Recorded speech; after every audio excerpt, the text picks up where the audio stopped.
PNV eta PS nahasmendura jokatzen ari dira, oraingoan baita tasa turistikoarekin ere.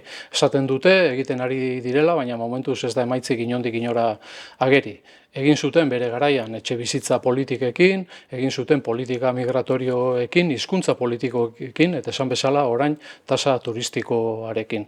Aurkitzen ari gara gobernuko bi bazkidek beraien artean dituzten ezberdintasunek nola zailtzen edo eragozten duten benetan hemen politikak egin ahal izatea. Proiektu partekatu baten falta nabaria da gobernu aliantza honetan, eta hori da momentu honetan Araba, Bizkaia eta Gipuzkoako herritarrak pairatzen ari direna. Aste honetan Jaurlaritzako turismo sailburuak diputazioak egin ditu arduradun tasa turistikoaren ezarpenean dauden atzerapenengatik.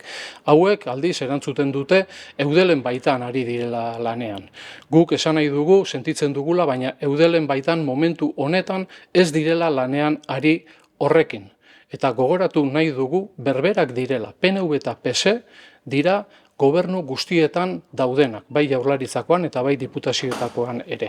Beraz, hori da momentu honetan daukagun arazorik larriena. Beraien artean dauden esadostasunek eta diferentziek paralisi batera eramaten gaituztela. Euskal Herria Bildutik gauza bat argi utzi nahi dugu.